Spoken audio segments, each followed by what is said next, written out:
Последние новости из Туркменистана. Читайте нас в Телеграме и не забудьте подписаться. Польша обратилась к Туркменистану с просьбой рассмотреть вопрос об открытии консульского учреждения в Варшаве.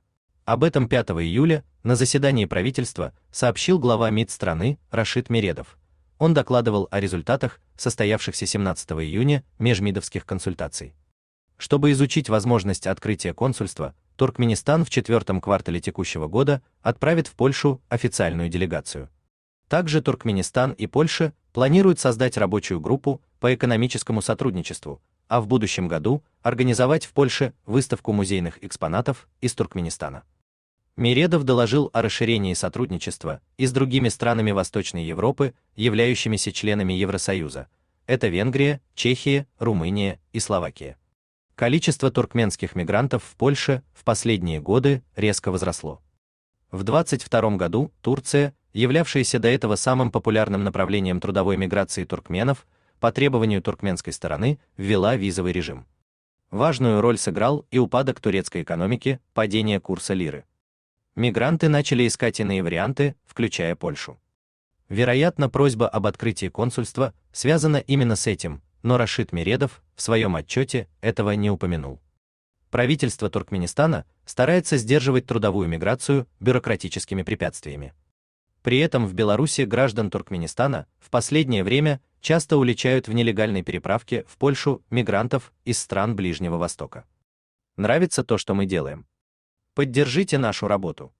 В посольстве России в Ашхабаде участились случаи, когда работники кассы отказываются принимать деньги за консульские услуги. Они мотивируют это тем, что долларовые купюры якобы старые.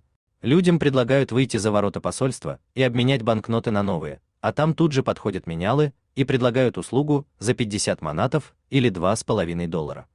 С отказом в приеме денег сталкивается практически каждый посетитель, хотя люди знают, что купюры должны быть свежие и неповрежденные. Тем не менее, часть денег кассир может принять, а другую забраковать. Что именно является для сотрудников посольства критерием, непонятно. С точки зрения посетителей, принятые и непринятые купюры выглядят одинаково. У них один и тот же год выпуска, и банкноты, что называется, хрустят. Сами же работники кассы отправляют посетителей за ворота поменять купюры. Таким образом, человек вынужден отдать свои якобы ветхие доллары плюс 50 манатов в придачу, а взамен получает купюру новее. Источники Turkmen News полагают, что между работниками посольства и менялами существует сговор, ведь никаких требований в отношении состояния денег на сайте посольства РФ нет. Да и причин не принимать банкноты тоже нет. Деньги люди приносят не старые, на вид те, что дают менялы, точно такие же, как не принятые в кассе. Обратно в посольство можно пройти без очереди, надо лишь сказать охранникам, что отходил менять доллары. Источник утверждает, цитата, «Посетители предпочитают не ругаться с кассирами, они боятся, что документы у них не примут и откажут в визе. Если там вдруг введут правило целовать ботинки охранникам при входе, то люди и против этого не будут возражать». Конец цитаты. По сообщению источника, российское посольство единовременно осаждают 100-150 человек, а за день число желающих подать на визу исчисляется несколькими сотнями.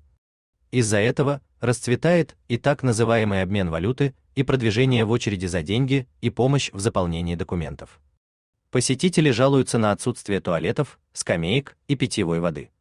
Конечно, люди берут с собой воду, но порой ожидание растягивается на часы.